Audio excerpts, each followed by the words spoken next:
ओमज्ञानतिमिरान्धस्य ज्ञानाञ्जनशलाकया चक्षुरुन्मीलितं येन तस्मै श्रीगुरुवे नमः। जय श्री कृष्ण चैतन्य प्रभु नित्यानंद श्री अद्वैत गदाधर श्रीवासादि गौर भक्त वृंद। हरे कृष्णा कृष्ण कृष्ण हरे हरे, हरे राम राम राम हरे हरे। हरे कृष्णा कृष्ण कृष्ण हरे हरे, हरे राम राम हरे हरे। हरे कृष्णा कृष्ण कृष्ण हरे हरे, हरे राम राम राम हरे हरे। हरे कृष्णा। सभी को सादर प्रणाम। चैतन्य चरितामृत सत्र 77 77 में सभी भक्तों का स्वागत है। हम सभी यहाँ पर कृष्णदास कविराज गोस्वामी द्वारा लिखित एवं भक्ति वेदांत स्वामी श्रील प्रभुपाद द्वारा तात्पर्य सहित विवेचित चैतन्य चरितामृत मध्य लीला अध्याय 9 आज के सत्र में भाग 4 श्रवण करने का प्रयास करेंगे। कथा का क्रम बहुत ही सुंदर प्रयास पर चल रहा है, जहां कृष्णदास कविराज गोस्वामी चैतन्य महाप्रभु की दक्षिण भारत की यात्रा में ऋषभ पर्वत से मदुरई तक की यात्रा का उल्लेख कर रहे हैं। यात्रा के इस क्रम में जब चैतन्य महाप्रभु वेंकट भट्ट से मिलने के उपरांत प्रयाण करते हैं उस ऋषभ पर्वत की ओर जहां ऋषभ देव ने आत्मदाह किया था। ऋषभ देव जो स्वयं भगवान के अवतार में आते हैं और जिन्होंने जगत को भौतिक विरक्ति से सभी प्रकार से कैसे अपने आप को युक्त करके इस जगत में भक्ति, ईश्वर के ध्यान और स्मरण में संलग्न किया जाए, इसका उदाहरण प्रस्तुत किया था। आगे चैतन्य महाप्रभु यात्रा के क्रम में परमानंदपुरी से मिलते हैं, जो वहीं पर्वत में रहकर भगवान का ध्यान भक्ति कर रहे थे, और दोनों मिलकर एक ब्राह्मण के घर, जिन्होंने उन्हें भोजन के लिए निमंत्रण किया था, उनके पास पहुंचते हैं। और ब्राह्मण की मनोभावों की दिव्य कथा हम श्रवण कर रहे थे कि किस प्रकार भगवान भक्त की इच्छा के अनुरूप स्वरूप धारण करते हैं। ब्राह्मण अपने प्रतिदिन की दिनचर्या में भगवान श्री रामचंद्र की कथा में इतने निमग्न रहते थे कि एक दिन दोपहर 3 बजने तक चैतन्य महाप्रभु ने देखा कि भोजन पाक की कहीं कोई तैयारी नहीं है, और ब्राह्मण से पूछा तो ब्राह्मण ने उत्तर देते हुए कहा कि जब लक्ष्मण वन से शाक कंदमूल फल लेकर आएंगे तब माता सीता भोजन बनाएंगी। और उसके उपरांत भगवान इस भाव से इतने प्रसन्न होते हैं, उसके उपरांत जब भोजन की तैयारी हो गई, दोनों भक्त वृंद ने भोजन ले लिया और भगवान ने पूछा आपने क्यों नहीं लिया। तो उस समय ब्राह्मण माता सीता के हरण की लीला का चिंतन कर रहा था और शोकातुर होकर कहता है मैं भोजन कैसे पालूं, माता सीता को रावण हरण करके ले गया है। तो चैतन्य महाप्रभु उनकी इस विरह की स्थिति का अंत करने के लिए उन्हें स्पष्ट करते हैं कि माता सीता का स्पर्श करने की बात तो दूर है, भौतिक इंद्रिय वाला व्यक्ति उन्हें देख तक नहीं सकता। रावण ने तो उनके भौतिक माया रूप का हरण किया है। माता का शरीर चिन्मय है, सुरक्षित है। और हमने इसमें चर्चा की थी कि क्यों भगवान श्री राम ने अग्नि परीक्षा का विषय रखा था, सामाजिक मर्यादा के साथ साथ माता के आध्यात्मिक स्वरूप के पुनः प्राप्ति के लिए। तो छंद संख्या 193 से आज के सत्र में हम सभी इस विषय को आगे श्रवण करने का प्रयास करेंगे। भगवान की इस यात्रा में अनेकानेक स्थान, अनेकानेक व्यक्ति, अनेकानेक दुर्लभ घटनाएं घटित हुई हैं। कहते हैं आगे, रावण आसिते सीता अंतर्ध्यान कैला, रावणेर आज्ञा आगे माया सीता पठाईला। जो ही रावण सीता के सम्मुख आया वे अप्रकट हो गई। उन्होंने रावण को धोखा देने के लिए ही अपना माया रूप भेजा था।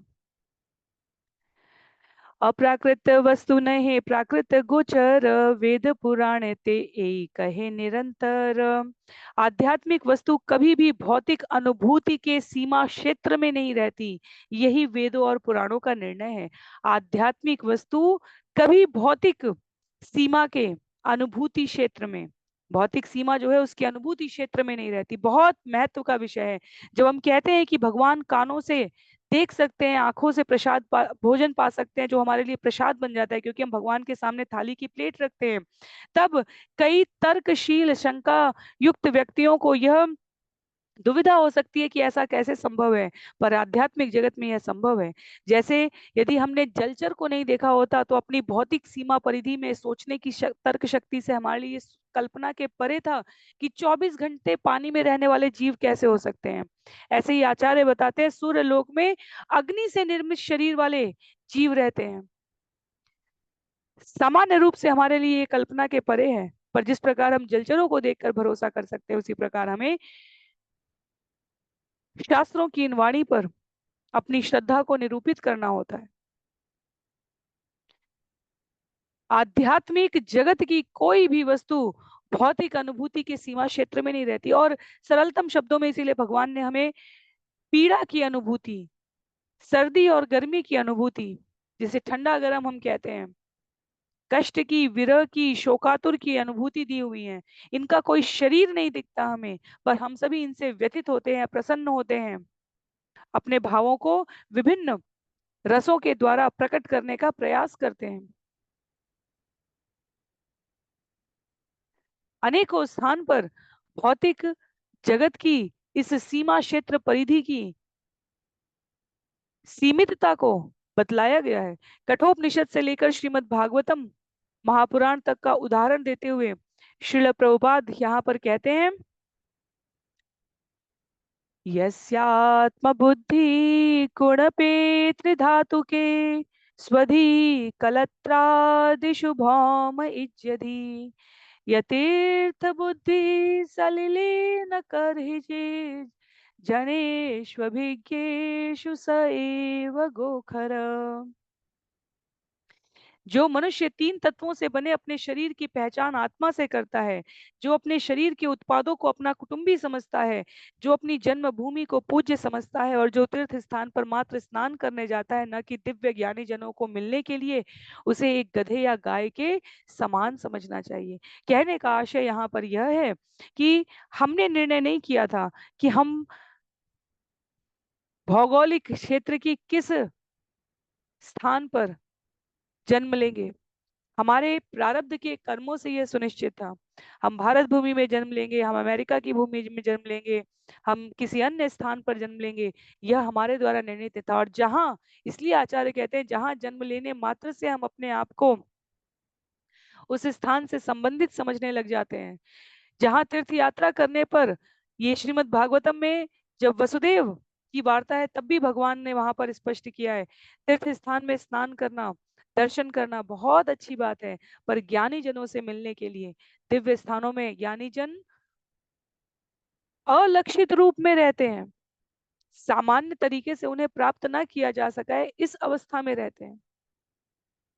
इसी प्रकार मर्त्य शरीर और भौतिक शरीर का अंतर बताया गया भगवत गीता अध्याय 2 श्लोक संख्या 11 से लेकर 30 तक, जहां बार बार भगवान कह रहे हैं कि मृत्य शरीर और जीवित शरीर का अंतर क्या है। मरने के तुरंत बाद भी वो कौन सा तत्व है जो इस शरीर से निकल जाए। मृत्यु सत्य है, इसे कोई नहीं टाल सकता। जब हम विभिन्न प्रकार की रिद्धियों सिद्धियों से ज्ञानी जनों को, सिद्धि जनों को शरीर परिवर्तित करते हुए भी देखते हैं, तो भी उसकी अपनी एक सीमित अवधि है। पर आत्मा तत्व जिसे हम देख नहीं सकते और ना देखने से ये समझे कि वो अस्तित्व में नहीं है, उसका परिचय जब हमें प्राप्त होता है, जब शरीर से आत्मा निकल चुकी होती है, तब जानने के लिए कुछ शेष नहीं रह जाएगा। इसलिए ज्ञानी जनों के, मनीषियों के भगवत वचनों पर, वेदों के इन कथनों पर हमें विश्वास करना है। जहां आध्यात्मिक वस्तुओं को हम इस भौतिक जगत की बुद्धि और तर्क से नहीं देख सकते। आत्मा को देखने के लिए ना आचार्य कहते हैं ना हमारे पास आंखें हैं ना हमारे पास मन है। और इससे ऐसा सोच लेना कि आत्मा जैसी कोई वस्तु नहीं है, यह केवल हमारा अहित करेगी। तो चैतन्य महाप्रभु आश्वस्त करते हैं ब्राह्मण को, चिंता ना करो, माता जगत जननी जानकी इस भौतिक जगत की सीमा परिधि से परे की है।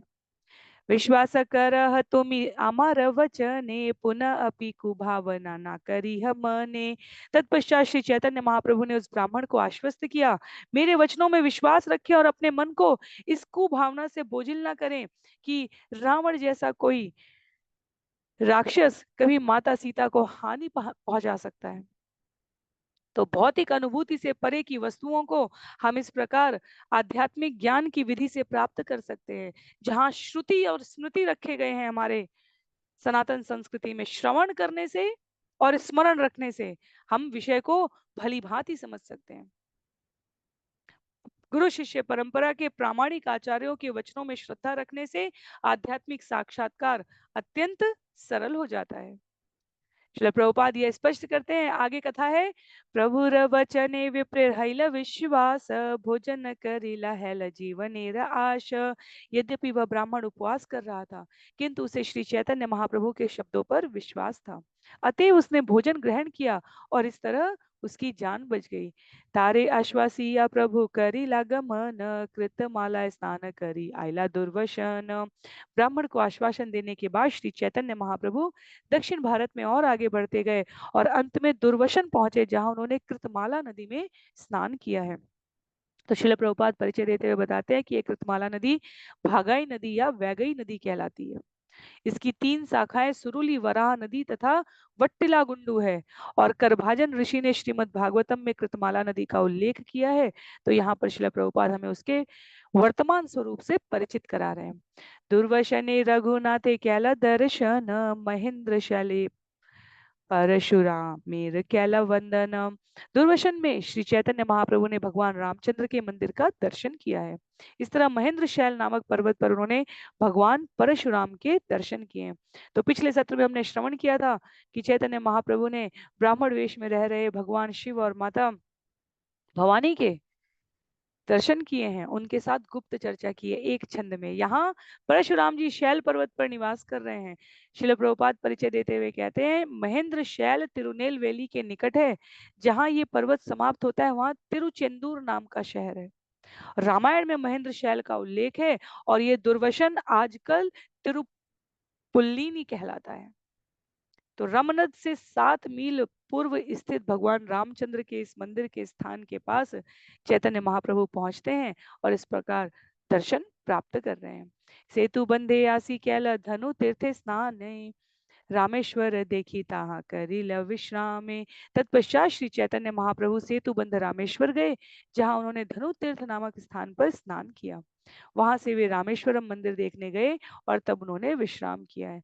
तो वर्तमान का रामेश्वरम का मंदिर जो पंबम बंदरगाह से 4 मील उत्तर दिशा में स्थित है और मंडपम से पंबम नामक द्वीप तक समुद्र से होकर जाने वाले इस मार्ग में कहीं रेतीले और कहीं जल से युक्त 17 मील लंबे और 6 मील चौड़े मार्ग का श्रील प्रभुपाद यहाँ उल्लेख कर रहे हैं। वर्तमान में सुविधाएं और भी बढ़ चुकी हैं, तो जिन्हें सेतुबंध रामेश्वरम का दर्शन करने का सौभाग्य प्राप्त हुआ है, वहां के आसपास के घरों के जो रंग रोगन है वो इतने चटकीले रंग के किए जाते हैं, तो वह अपने आप ही आकर्षित करने वाला स्थान है। आध्यात्मिक, इसका धार्मिक, इसका ऐतिहासिक महत्व बताते हुए श्रील प्रभुपाद कहते हैं, रावण के छोटे भाई विभीषण के कहने पर भगवान रामचंद्र ने अयोध्या लौटते समय इस स्थान पर अपने धनुष से लंका जाने वाले पुल को नष्ट किया था। ये भी कहा जाता है कि जो कोई धनु तीर्थ जाता है वह जन्म मृत्यु के बंधन से मुक्त हो जाता है और जो कोई यहाँ स्नान करता है वह अग्निष्टोम नामक यज्ञ करने के सारे फल प्राप्त करता है। तो रामेश्वरम मंदिर के का जो पीछे की तरफ का प्रांगण है, वहाँ कई कुओं का जल है। धनु तीर्थ जो जिस स्थान की यहाँ पर बात की जा रही है, कई तीर्थों का जल है जो वहां पर जो नियमित पूजा कराने वाले पुजारी पंडित पांडा लोग हैं वह छिड़काव करते हैं और अत्यधिक भीड़ रहती है। मंदिर में एक आशीर्वाद देने के लिए हाथी रखा गया है। तो जो स्थानीय निवासी हैं उनके मार्गदर्शन में इन स्थानों की यात्रा करने का और ऐतिहासिक तथ्यों को कौन सा कार्य क्यों किया जा रहा है इसका अपना महत्व है। अपनी सुविधा के अनुसार भगवान से प्रार्थना करके हम सभी को भ्रमण करने का प्रयास करना चाहिए। विप्रसभाषु नेता कुर्म पुराण तार मध्य आइला पतिव्रता उपाख्यान। तो इस प्रकार सेतु बंध से धनु तीर्थ से श्रवण और दर्शन करते हुए भगवान श्री चैतन्य महाप्रभु ने ब्राह्मणों के संग में कुर्म पुराण सुना, जिसमें पतिव्रता स्त्री की कथा का आख्यान है। तो श्रील प्रभुपाद यहाँ बतलाते हैं कि कुर्म पुराण के केवल 2 खंड वर्तमान समय में उपलब्ध हैं, पूर्व खंड और उत्तर खंड। श्रीमद् भागवतम के अनुसार मूल कुर्म पुराण में 17,000 श्लोक हैं और यह 18 महापुराणों में 15वां माना जाता है। वर्तमान में जो उपलब्ध है संभवतः उसमें केवल 6,000 श्लोक हैं। पतिव्रता शिरोमणि जनक नंदिनी जगतेर माता सीता रामेर गृहिणी। तो जिन पतिव्रता स्त्री की बात की जा रही है, श्रीमती सीता देवी तीनों लोकों की माता तथा भगवान रामचंद्र की पत्नी है। वे पतिव्रता स्त्रियों में सर्वोच्च है और राजा जनक की पुत्री है। तो भगवान यहाँ पर कथा सुन रहे हैं कुर्म पुराण की। रावण देखी या सीता लैला अग्नि शरण, रावण है ते अगली कहना सीता के आवरण। जब रावण माता सीता का हरण करने आया, उन्होंने उसे देखा तो उन्होंने अग्नि देवता की शरण ग्रहण कर ली थी। अग्निदेव ने माता सीता के शरीर को ढक लिया था और इस तरह रावण से उनकी रक्षा हो सकी। तो माता को रक्षा करने की अतिरिक्त आवश्यकता नहीं है, तथापि कथा रूप में भी भौतिक जगत में संभव नहीं है कि कोई आध्यात्मिक वस्तु का किसी भी प्रकार का हानि कर सके, इसे संवरण करना संभव है और इसलिए यह कथा यहाँ पर पुनः पुनः बतलाई जा रही है। माया सीता रावण नील सुनीला आख्याने, सुनी महाप्रभु हैला आनंदित मने।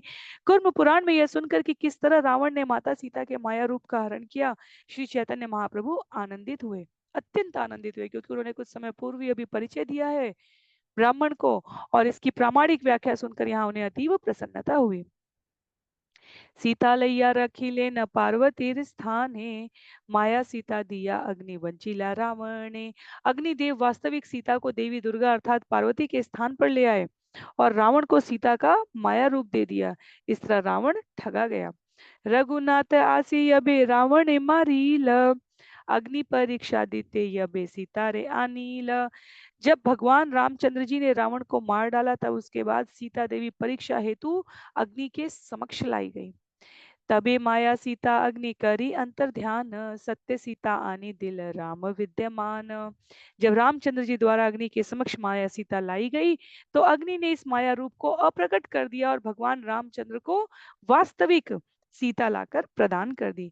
सुनिया प्रभु रे आनंदित हैल मन, रामदास विप्रेर कथा हैल स्मरण। जब श्री चैतन्य महाप्रभु ने यह कहानी सुनी तो वे अत्यंत प्रसन्न हुए और उन्हें रामचंद्र विप्र के शब्द याद आ गए। ये सब सिद्धांत सुनी प्रभु आनंद हैला, ब्राह्मणेर स्थाने मागी से ही पत्र नीला। जब श्री चैतन्य महाप्रभु ने कुर्म पुराण से इन निश्चयात्मक सिद्धांतों को सुना तो उन्हें अतीव प्रसन्नता हुई। उन्होंने ब्राह्मण की अनुमति से कुर्म पुराण के इन हस्तलिखित पन्नों को ले लिया।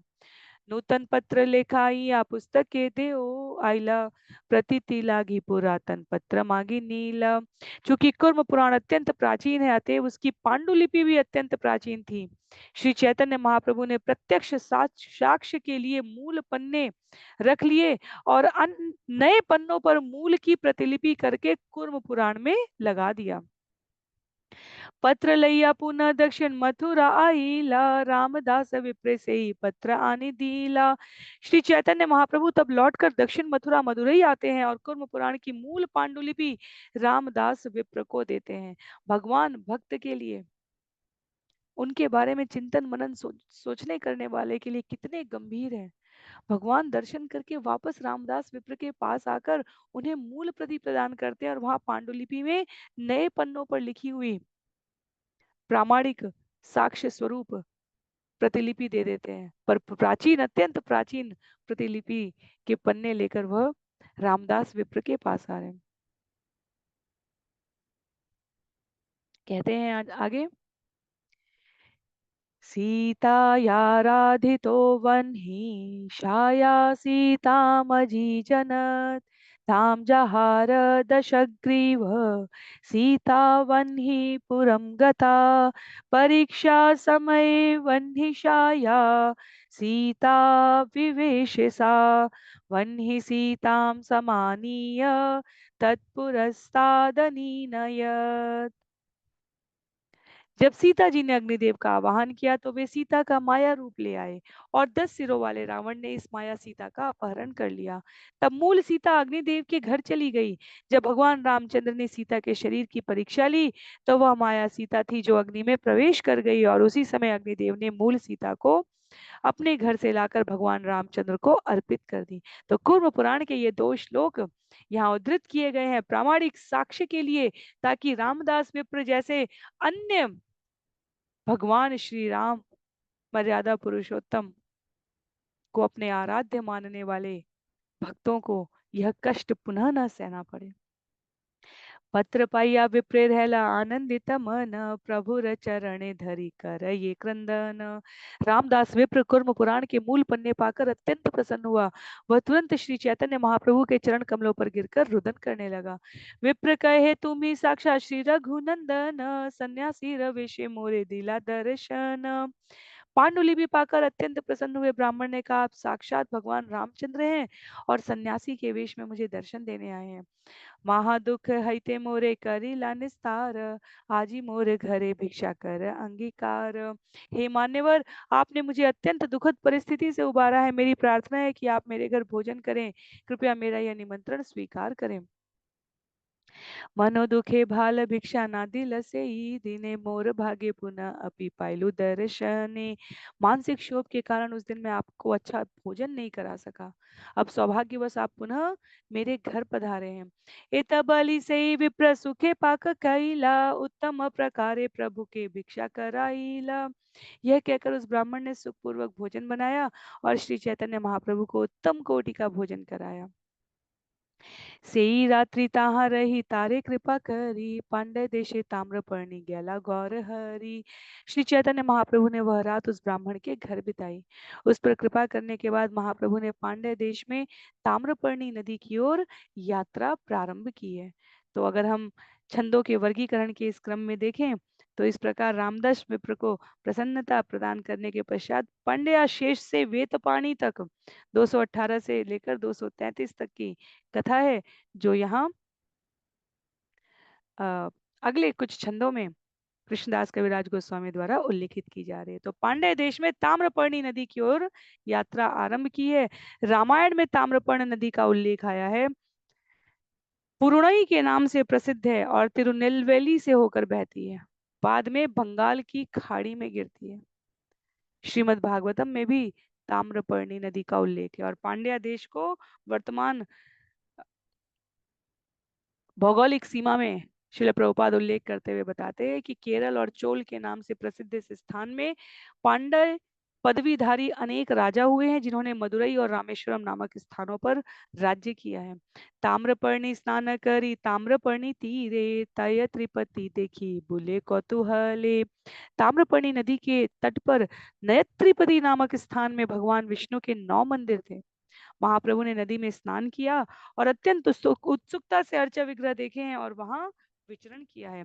नयत्रिपति नव तिरुपति कहा जाता है और विष्णु के 9 मंदिर आलवार तिरुनगरई के चारों ओर स्थिर है। वार्षिक उत्सव के समय इन मंदिरों के अर्चा विग्रह इस कस्बे में एकत्रित होते हैं। श्रील प्रभु बताते हैं कि 17 मील दक्षिण पूर्व में स्थित एक कस्बा है यह नयत्रिपति तिरुनेलवेली से। चियड़ तला तीर्थे देखी श्री राम लक्ष्मण तिलक कांची आसी कैला शिव दर्शन।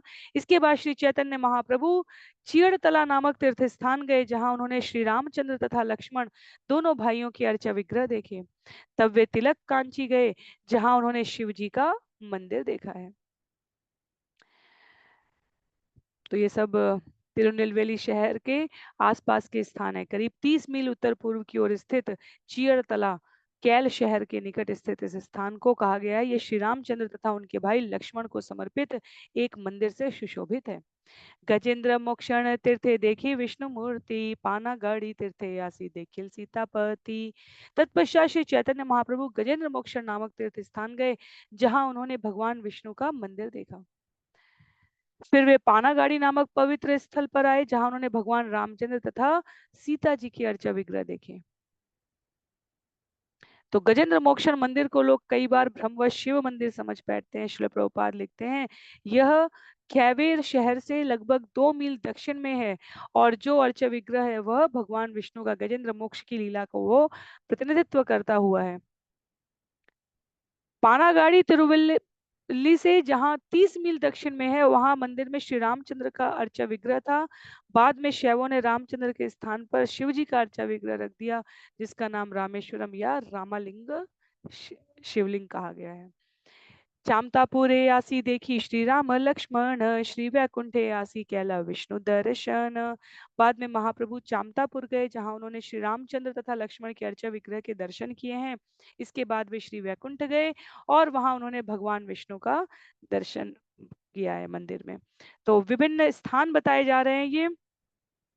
तिरुनेलवेली से 16 मील दक्षिण पूर्व, 17 मील उत्तर में, 20 मील पश्चिम में, ये सभी विभिन्न स्थान है। ये वर्तमान केरल में आचार्य कहते हैं कि इन स्थानों में जगह स्थान स्थान पर भगवान राम, लक्ष्मण के, विष्णु जी के, भगवान शिव के मंदिर स्थापित हैं, और चैतन्य महाप्रभु इन सभी के दर्शन कर रहे हैं।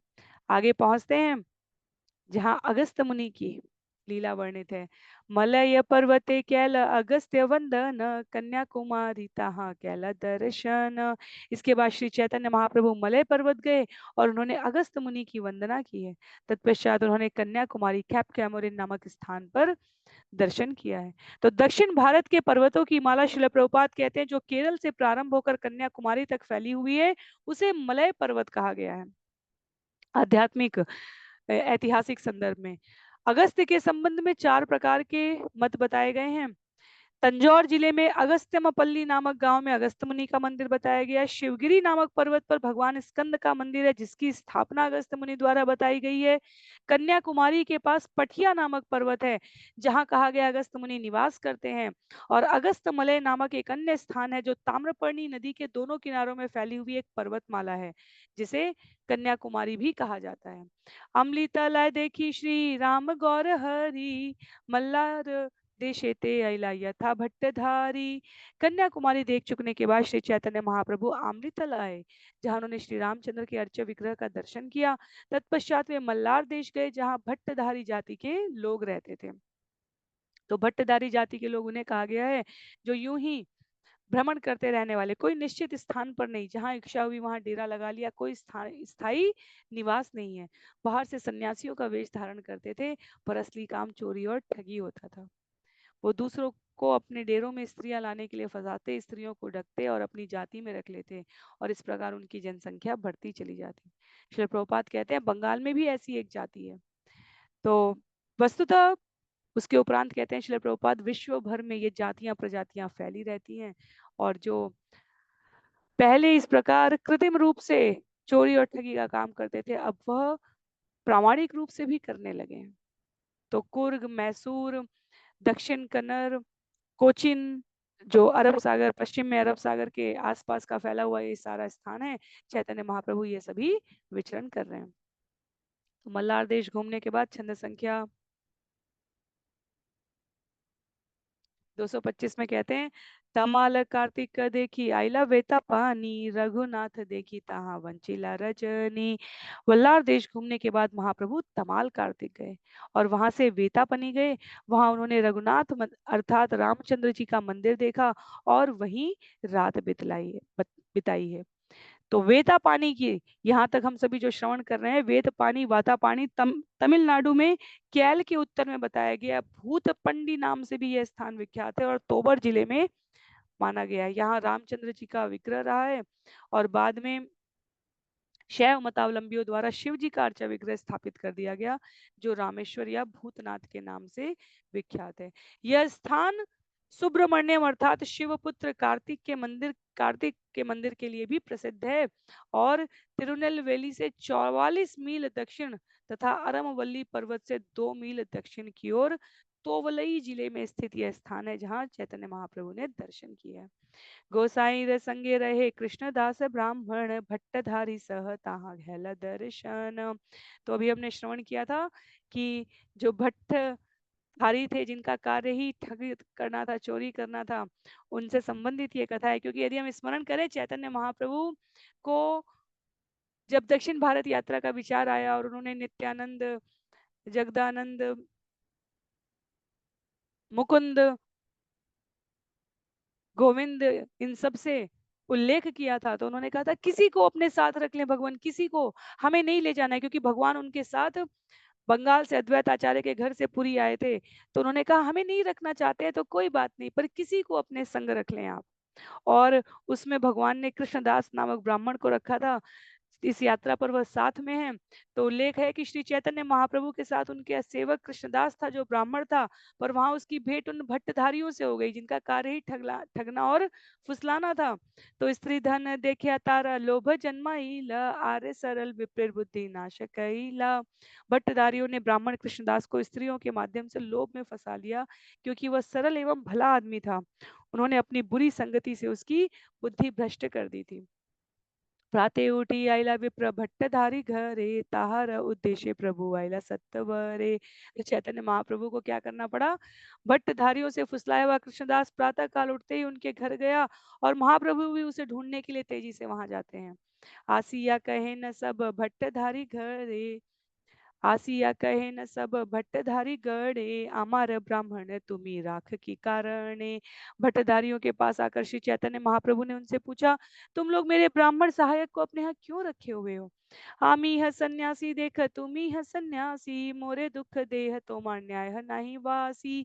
मैं सन्यासी हूँ और तुम लोग भी हो, फिर भी तुम लोग जानबूझकर मुझे कष्ट दे रहे हो। मुझे इसमें कोई अच्छा कारण नहीं दिखाई देता। सुनी सब भट्टधारी उठे अस्त्र लैया, मारी बारे आइला सब बेचारी दिखे धैया। श्री चैतन्य महाप्रभु की बात सुनकर सारे भट्टधारी सभी दिशाओं से अपने अपने हाथों में हथियार लिए महाप्रभु को मारने के लिए दौड़ आए। तार अस्त्र तार अंगे पड़े हाथ है ते, खंड खंड हैला भट्टधारी पलाय चारी भी थे। किंतु उनके हथियार उनके हाथों से छूटकर गिर पड़े, उन्हीं के शरीर पर जा लगे। इस तरह जब कुछ भट्टधारी कटकर टुकड़े टुकड़े हो गए तो अन्य लोग चारों दिशाओं में भाग गए। भट्टधारी घरे महा उठी लक्रंदन, केशे धरी विप्रे लैया करी लकमन। जब भट्टधारी जाति में चीख चित्कार मच गई, तब श्री चैतन्य महाप्रभु कृष्णदास के बाल पकड़कर उसे बाहर ले आए। तो इस प्रकार से वहां से चैतन्य महाप्रभु कृष्णदास को ले आएंगे, बाद में उसको छोड़ देंगे, क्योंकि चैतन्य महाप्रभु आध्यात्मिक यात्रा पे इस प्रकार के अवरोध, इस प्रकार का विक्षेपण उन्हें प्रिय नहीं है। तथापि क्योंकि ब्राह्मण सहायक उनकी जिम्मेदारी है, इसलिए वो उसे वहां से छुड़ा कर लाते हैं बिना कोई हथियार उठाए। कृष्ण कथा में भी हथियार नहीं उठाया वृंदावन में, यहाँ सन्यासी के रूप में है। भट्टधारी अनेक अनेक अस्त्र लेकर आए, पर उनके अस्त्र या तो गिर गए या तो उनके शरीर को ही हानि पहुंचा दिए। भट्टधारी समुदाय में कोलाहल होने लगा। चैतन्य महाप्रभु का उद्देश्य मात्र अपने ब्राह्मण सहायक कृष्णदास को लेकर आना था, इसलिए वो उसे वहां से सुरक्षित लेकर आ जाते हैं। तो इस प्रकार 233 तक हमने ये पंड्या शेष से वेदपानी की, ये कार्तिक जी के मंदिर की और भगवान राम के अन्य तीर्थ स्थलों की जानकारी प्राप्त की। आगे 234 से लेकर 277 की जो यात्रा है वह पयस्विनी नदी से उडुपी तक की यात्रा है, जो यहाँ पर छंद संख्या 234 से आरंभ हो रही है। कहते हैं, सेई दिन चली आइला पयस्विनी तीरे, स्नान करी गैला आदि केशव मंदिरे। उसी रात श्री चैतन्य महाप्रभु तथा उनका सहायक कृष्णदास पयस्विनी नदी के तट पर आए।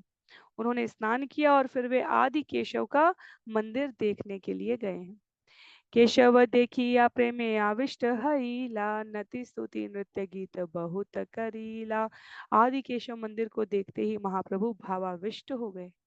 वे विविध नमस्कार तथा स्तुतियां करके कीर्तन करने लगे और नृत्य करने लगे। प्रेम देखी लोके हेला महा चमत्कार, सर्वलोक कैला प्रभु परम सत्कार। वहां के लोग, सारे लोग श्री चैतन्य महाप्रभु की भावमयी लीलाओं को देखकर अत्यंत आश्चर्यचकित हुए।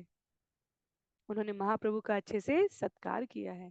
महाभक्त गण सह ताहा गोष्ठी हैला, ब्रह्म संहिताध्याय पुथि ताहा पाईला।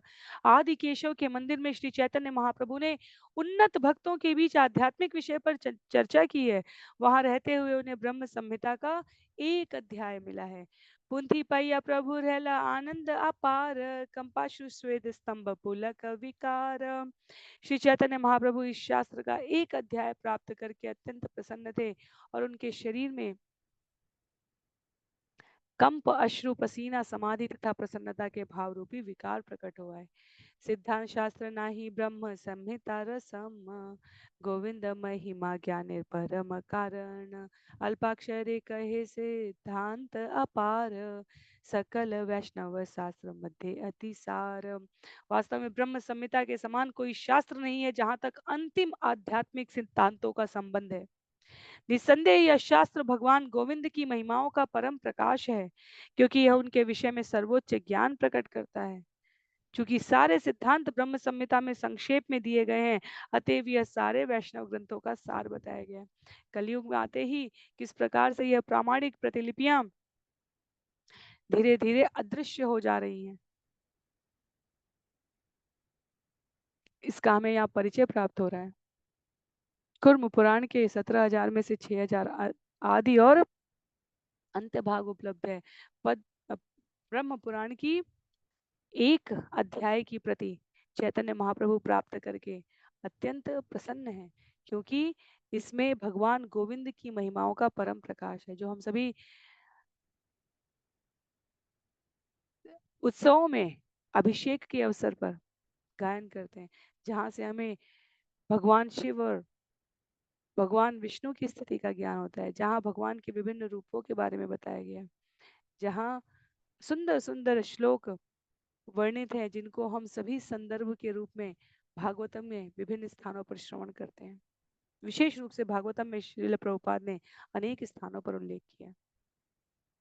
तो चैतन्य महाप्रभु को आदि केशव मंदिर से ब्रह्म संहिता का 5वां अध्याय प्राप्त हुआ था, जो हम सभी छंदों में गायन करते हैं सुंदर सुमधुर स्वर के साथ, जहाँ अचिंत्य भेदा भेद तत्व बताया गया। श्रील प्रभुपाद लिखते हैं, भक्ति की विधियां 18 अक्षरी वैदिक स्तुति,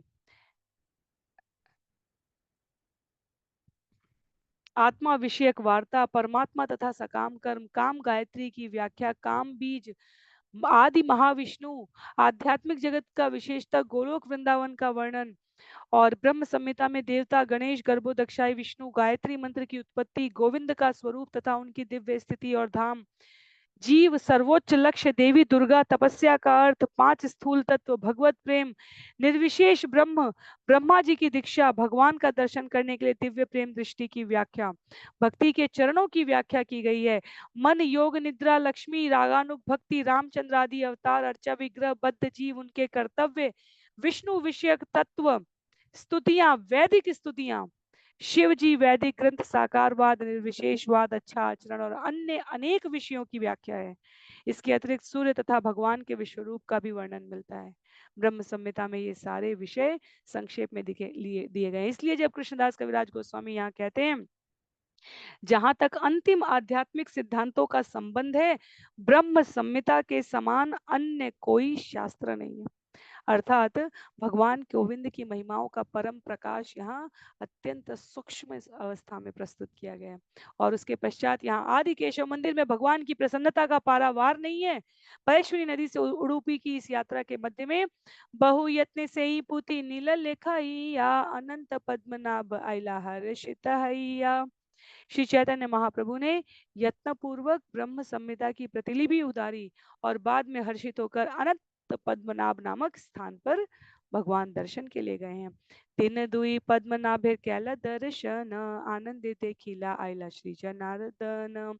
चैतन्य महाप्रभु अनंत पद्मनाभ में 2-3 दिन रहे, वहां का मंदिर देखा और फिर हर्ष पूर्वक जनार्दन मंदिर देखने के लिए गए। तो ये सभी स्थान वर्तमान में भी उतनी ही प्रासंगिकता लिए हुए हैं।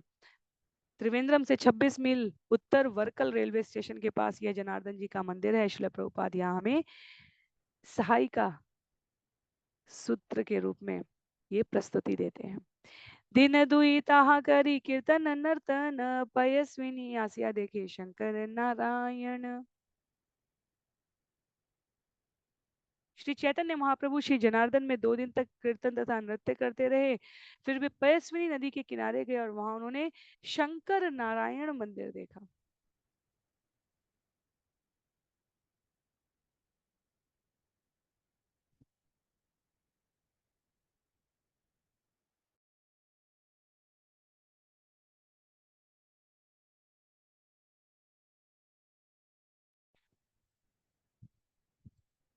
तो बहुत सारे यहाँ तीर्थों की ये सूची है, श्रृंखला है। वहां से आगे बढ़ते हैं। श्रृंगेरी मठे आइला शंकर आचार्य स्थाने, मत्स्य तीर्थ देखी केला तुंग भद्रा स्नाने। वहां उन्होंने श्रृंगेरी मठ देखा जो शंकराचार्य का निवास है। फिर उन्होंने मत्स्य तीर्थ देखा और तुंगभद्रा नदी में स्नान किया है। कर्नाटक प्रांत के चिकमंगलूर जिले में श्रृंगेरी मठ है, जिसका असली नाम श्रृंगगिरी या श्रृंगवेरपुरी है और शंकराचार्य जी के मुख्यालय के रूप में इसे बताया गया। तो श्रील प्रभुपाद हमें परिचय करा रहे हैं कि शंकराचार्य जी के 4 मुख्य शिष्य थे और उनकी देखरेख में 4 मठों की स्थापना हुई। उत्तर भारत में बद्रिकाश्रम में ज्योतिर्मठ है, पुरुषोत्तम में भोगवर्धन या गोवर्धन मठ है, द्वारका में शारदा मठ है तथा दक्षिण भारत में श्रृंगेरी मठ है। तो श्रृंगेरी मठ के सन्यासी सरस्वती भारती या पुरी उपाधि धारण करते हैं। वे सभी एक दंडी सन्यासी कहलाते हैं, जबकि वैष्णव सन्यासी त्रिदंडी सन्यासी कहला रहे हैं। तो श्रृंगेरी मठ दक्षिण भारत के आंध्र, द्रविड़, कर्नाटक तथा केरल प्रदेश में स्थित है और इनकी भूरिवार जाति वंश भूर्भुव कहलाता है।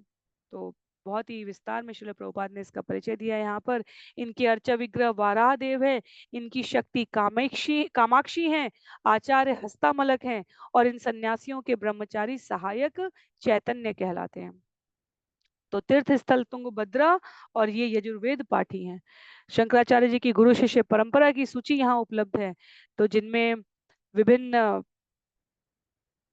वर्ष के अनुसार शंकराचार्य जी के नाम उल्लिखित है। श्रील प्रभुपाद यहाँ पूरा पूरा विस्तार में वर्णन करते हैं। अपनी सुविधा के अनुसार हम सभी श्रवण कर सकते हैं। ये शकाब्द वर्ष है, तो इसमें इसलिए यहाँ पर श्रील प्रभुपाद ने लिखा है कि 78 वर्ष जोड़ लेने हैं हमें वर्तमान में देखने के लिए। तो शंकराचार्य जी 622 शक में थे और वहां से जो क्रम आरंभ हुआ है सुरेश्वराचार्य जी से बढ़ते हुए श्रील प्रभुपाद यहाँ पर जब चैतन्य महाप्रभु दर्शन करते हैं वहां तक का उल्लेख करते हैं। सच्चिदानंद शिवाभिनव विद्या नरसिंह भारती जो 1788 तक के इस उल्लेख, इससे बाद का उल्लेख यहाँ पर उपलब्ध है। शंकराचार्य जी का परिचय दिया है यहाँ पर श्रील प्रभुपाद जी ने। बताते हैं 608 शकाब्द में वैशाख मास की शुक्ल तृतीया को कालाड़ी नामक स्थान में दक्षिण भारत में हुए थे। पिता का नाम शिवगुरु था, जिनका बाल्यकाल में ही देहावसान हो गया था और शंकराचार्य जब केवल 8 वर्ष के थे तब उन्होंने सारे शास्त्रों का अध्ययन पूरा करके गोविंद से संन्यास लिया, जो नर्मदा के तट पर निवास करते थे। कुछ समय अपने गुरु के साथ रहने के बाद वह वाराणसी जाते हैं, जहां से बद्रिकाश्रम जाते हैं। वहां 12 वर्ष तक रहकर ब्रह्मसूत्र 10 उपनिषद तथा भगवत गीता पर भाष्य लिखते हैं। नृसिंह तापनी पर भी उन्होंने भाष्य लिखा है और उनके अनेक शिष्यों में सुरेश्वर जो उनके तुरंत बाद बने हैं, पद्मपाद, हस्तामलक, त्रोटत्न 4 प्रमुख नाम बताए गए। वाराणसी से प्रयाग आते हैं शंकराचार्य जी। उसके पश्चात वह कुमारिल भट्ट से उनकी भेंट हुई है। कुमारिल भट्ट की जो साहित्यिक उपलब्धियां हमारे संस्कृत साहित्य में है वो भी बहुत महत्व की बताई गई है कुमारिल भट्ट की। तो उल्लेख आता है यहाँ पर शंकराचार्य उनसे शास्त्रार्थ करना चाहते थे, किंतु मृत्यु शैया पर होने के कारण कुमारिल भट्ट ने उन्हें अपने शिष्य मंडन के पास माहिष्मती नगर में भेजा। शंकराचार्य ने मंडन मिश्र को हराया है। मंडन मिश्र की पत्नी सरस्वती या उभय भारती थी, जिसने शंकराचार्य तथा उसके पति के बीच के शास्त्रार्थ में मध्यस्थ का कार्य किया है और शंकराचार्य से वह श्रृंगार कला तथा प्रेम के विषय पर वार्ता करना चाहती थी, क्योंकि शंकराचार्य बाल ब्रह्मचारी थे और उन्हें ऐसे विषय पर कोई अनुभव नहीं था। इसलिए उन्होंने उभय भारती से 1 मास का अवकाश मांगा है और अपनी योग शक्ति से एक राजा के शरीर में प्रवेश किए जो अभी अभी मरे थे और इस प्रकार शंकराचार्य ने श्रृंगार विषयक ज्ञान प्राप्त किया। इस अनुभव के बाद उन्होंने उभय भारती से शास्त्रार्थ करना चाहा, किंतु उभय भारती ने शास्त्रार्थ किए बिना उन्हें आशीर्वाद दिया है और श्रृंगेरी मठ की क्रमागत स्थिति के संबंध में आश्वस्त किया है। तो वह उसके पश्चात भौतिक जीवन से विरक्त हो गई हैं।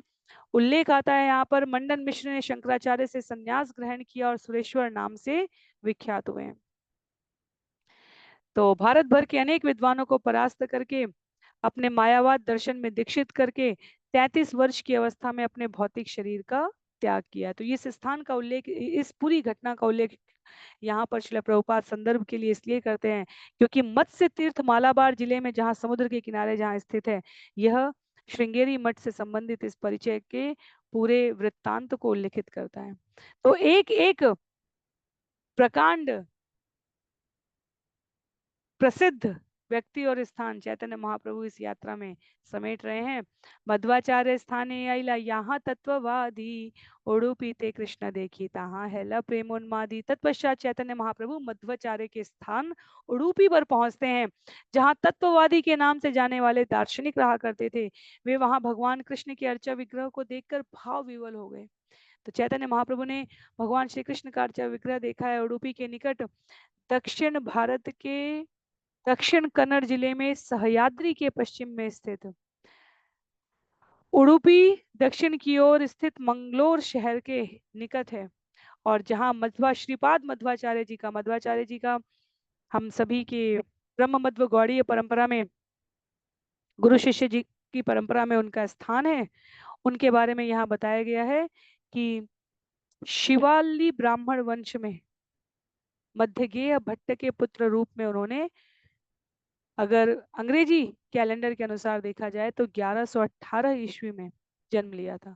कुछ लोग 1238 भी बताते हैं। उस प्रकार का बिल्कुल पक्का कोई वृत्तांत उपलब्ध नहीं है। तो यहाँ मध्वाचार्य जी का भी परिचय देते हैं। श्रील प्रभुपाद कहते हैं मध्वाचार्य जी बचपन में वासुदेव कहलाते थे। उनके बारे में अद्भुत कहानियां हैं। उनके पिता पर अत्यधिक ऋण था और मध्वाचार्य ने इमली के बीजों को सिक्कों में बदलकर ऋण चुकाया था।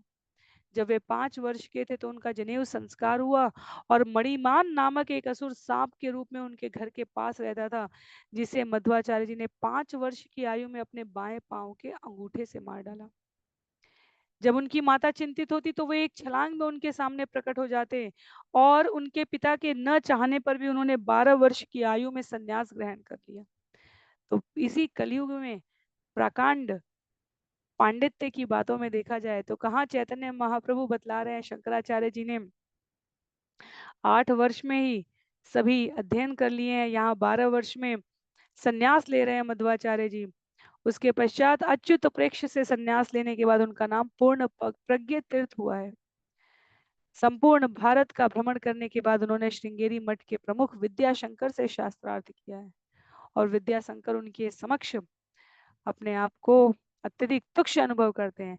बाद में मध्वाचार्य जी बद्रिकाश्रम जाते हैं। वहां पर व्यासदेव से उनकी भेंट हुई है। भगवत गीता पर अपना भाष्य उन्होंने प्रस्तुत किया है और व्यासदेव से अध्ययन करके वे प्रकांड पंडित बन गए। तो बद्रिकाश्रम से आनंद मठ आते हैं। वहां मध्वाचार्य जी ने भगवत गीता पर अपना भाष्य पूरा किया है। उनके साथी सत्य तीर्थ ने समूचा भाष्य लिख दिया। तदुपरांत चर्चा आती है कि शोभन भट्ट और स्वामी शास्त्री नामक 2 पंडितों से उनकी भेंट गोदावरी नदी के तट पर होती है। ये दोनों गुरु शिष्य परंपरा में पद्मनाभ तीर्थ तथा नरहरि तीर्थ के नाम से विख्यात हुए हैं। तो जब हम भगवत गीता यथारूप के आरंभिक पृष्ठ में गुरु शिष्य परंपरा पढ़ते हैं तो हमें इनके नाम मिलते हैं। उडुपी लौटने पर एक स्तुति की ऐसी रचना की है जो 5 अध्यायों में उल्लेख है, और उल्लेख आता है मध्वाचार्य जी के बारे में कि जब वे समुद्र तट पर बैठकर भगवान कृष्ण के ध्यान में मग्न थे तो द्वारका सामग्री के लिए जा रहे एक मालवाजी जहाज को संकट में देखकर उन्होंने कुछ ऐसे संकेत दिए जिससे जहाज समुद्र पर जा लगा और वह बच गया। तो जहाज के मालिक ने उन्हें जब भेंट स्वरूप कुछ देना चाहा तो उन्होंने मात्र कुछ गोपी चंदन लेना स्वीकार किया, और चंदन का एक बड़ा ढेला जो उनके पास लाया जा रहा था उपहार स्वरूप, भेंट स्वरूप, जब वो लाया जा रहा था तो बीच से टूट गया, जिससे भगवान कृष्ण का एक अर्चा विग्रह निकला है। अर्चा विग्रह के एक हाथ में दंड और दूसरे में खाद्य पदार्थ था। मध्वाचार्य ने इस रूप में श्री कृष्ण के अर्चा विग्रह को प्राप्त कर कर एक स्तुति लिखी। यह अर्चा विग्रह इतना भारी बताया गया कि 30 व्यक्ति भी उसे उठा नहीं पा रहे थे और मध्वाचार्य स्वयं इस अर्चा विग्रह को उडुपी ले आए। मध्वाचार्य के 8 सन्यासी शिष्य उनके 8 मठों के आचार्य बने हैं और मध्वाचार्य जी के द्वारा स्थापित विधि के अनुसार उडुपी में कृष्ण की पूजा आज भी उसी रूप में की जा रही। उल्लेख आता है कि एक बार मध्वाचार्य जी जब दूसरी बार बद्रिकाश्रम जा रहे थे तब वे महाराष्ट्र से होकर जा रहे थे, जहां जनता के कल्याण हेतु राजा एक विशाल सरोवर खुदवा रहे थे।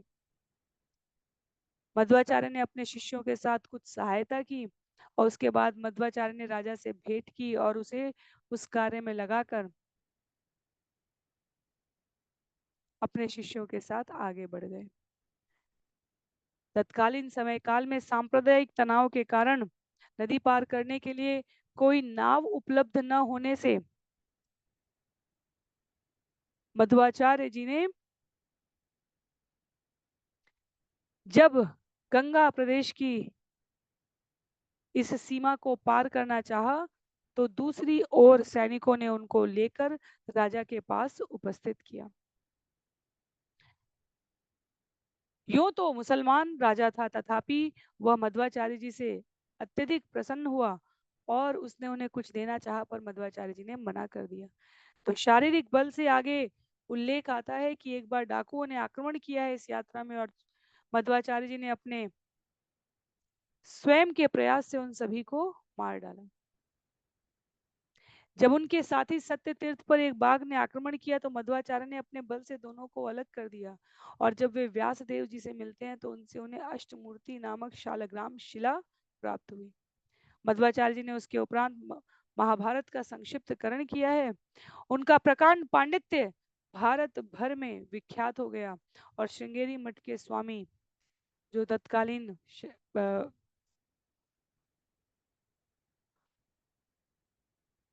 रक्षा के रूप में वहां पर शंकराचार्य जी द्वारा स्थापित निवास कर रहे थे, वह अनेकों प्रकार से मध्वाचार्य जी को पीड़ित करने लगे। तो यह जो संघर्ष है यह आचार्यों द्वारा अलग अलग स्थानों पर वर्णित किया जाता है। शैव और वैष्णव का वो शंकराचार्य जी के शिष्य मध्वाचार्य की गुरु शिष्य परंपरा को वैदिक सिद्धांतों के अनुकूल न बताने लगे और शंकराचार्य जी के एक मायावाद दर्शन के अनुयायी पुंडरीकपुरी मध्वाचार्य जी से शास्त्रार्थ करने आए।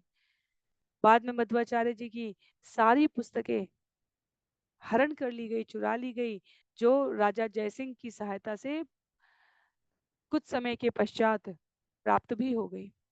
तो अनेक उल्लेख है यहाँ पर। पुंडरीक मधपुरी मध्वाचार्य जी से परास्त होते हैं और त्रिविक्रमाचार्य नामक एक महापुरुष बाद में जो विष्णु मंगल निवासी थे वह मध्वाचार्य जी के शिष्य बन जाते हैं। त्रिविक्रमाचार्य जी के पश्चात नारायणाचार्य जी जो बाद में विष्णु तीर्थ कहलाते हैं वह भी संन्यास ले लेते हैं। तो मध्वाचार्य जी की शारीरिक शक्ति की कोई सीमा नहीं है, आध्यात्मिक शक्ति की कोई सीमा नहीं है। बचपन में अपने बाएं पांव के अंगूठे से असुर को मार डालते हैं। युवावस्था में उल्लेख आता है 30 व्यक्तियों द्वारा उठाए जाने वाले कृष्ण विग्रह को स्वयं उठा लेते हैं, डाकुओं का स्वयं संहार कर देते हैं। आध्यात्मिक शक्ति के रूप में उल्लेख आता है कि अनेकानेक शास्त्रार्थ परक व्यक्ति और विषयों को उन्होंने यूं ही परास्त कर दिया। तो ये पूरा परिचय श्रील प्रभुपाद कहाँ से दे रहे हैं? श्रील प्रभुपाद कहते हैं यदि जानने की और अधिक इच्छा है तो नारायण आचार्य विरचित मध्व विजय ग्रंथ देखना चाहिए, जहां 80 वर्ष की आयु में ऐतरेय उपनिषद का भास लिखते हुए श्री माधवाचार्य जी ने यह शरीर त्याग किया था। तो मध्व संप्रदाय के जो आचार्य हैं उडुपी को प्रमुख केंद्र बनाते हैं। उत्तरराड़ी मठ बनाकर वह विभिन्न केंद्रों के नाम उडुपी में स्थापित करते हैं और पूरी सूची है, बहुत ही विस्तृत सूची है। यहाँ पर सबका नाम सत्र में पढ़ना संभव नहीं है, पर अपनी सुविधा के अनुसार संदर्भ के रूप में हम स्मरण कर सकते हैं कि शंकराचार्य और मध्वाचार्य दोनों का उल्लेख मध्य लीला अध्याय 9 में यहाँ पर दक्षिण भारत की इस यात्रा में पैसवी नदी से उडुपी तक जाने के क्रम में उल्लिखित है। तो सत्य प्रग प्राज्ञ तीर्थ सभी सभी विद्यानिधि रघुनाथ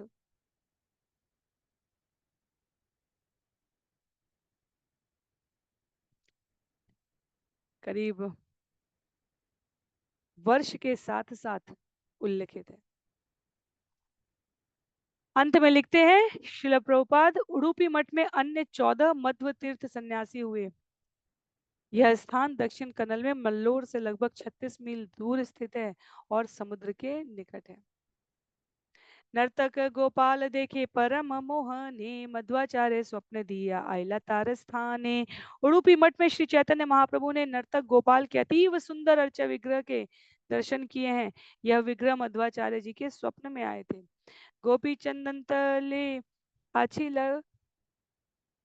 जिंगाते, मध्वाचार्य से ही कृष्ण पाइला कौन मते।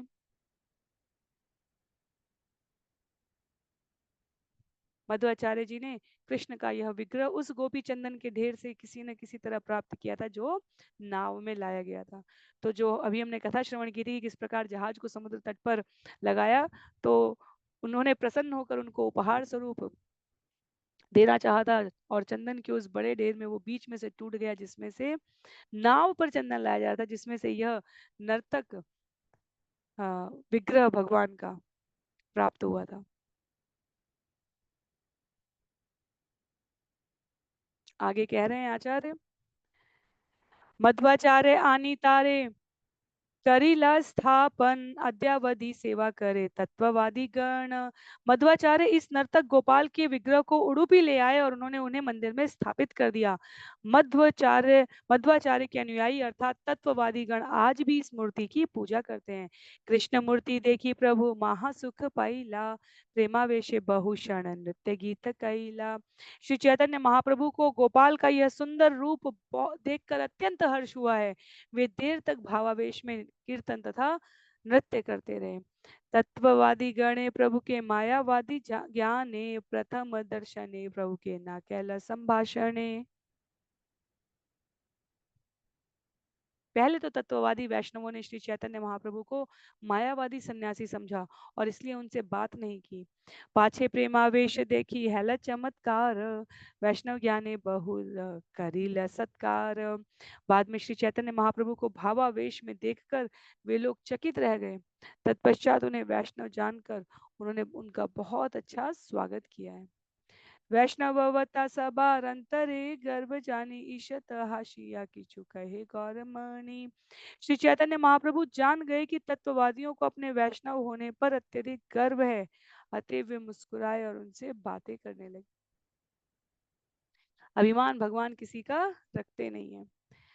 तासाबार अंतरे गर्भ जानी गौर चंद्र, तासाबा संगे गोष्ठी करीला आरंभ। उन्हें अत्यंत गर्वित जानकर श्री चैतन्य महाप्रभु ने उनसे शास्त्रार्थ आरंभ किया। तत्ववादी आचार्य सब शास्त्र ते प्रवीण, तारे प्रश्न कहला प्रभु हैया ये न दीन। तत्ववादियों का मुख्य आचार्य शास्त्रों में अत्यंत पटु था। श्री चैतन्य महाप्रभु ने अत्यंत विनीत भाव से उनसे प्रश्न करना आरंभ किया है।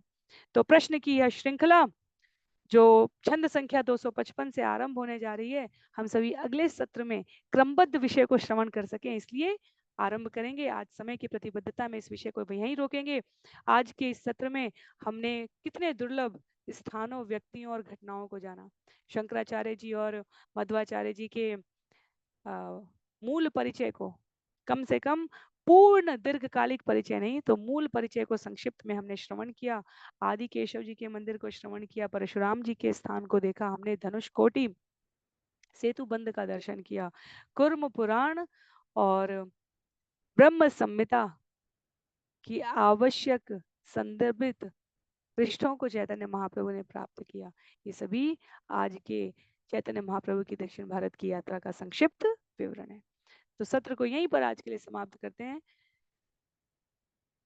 कृष्णदास कविराज गोस्वामी जी की जय, श्री चैतन्य चरितामृत की जय, श्रील प्रभुपाद की जय, श्रील गुरुदेव की जय, अनंत कोटि वैष्णव वृंद की जय, नामाचार्य श्री हरिदास ठाकुर की जय। हरे कृष्ण।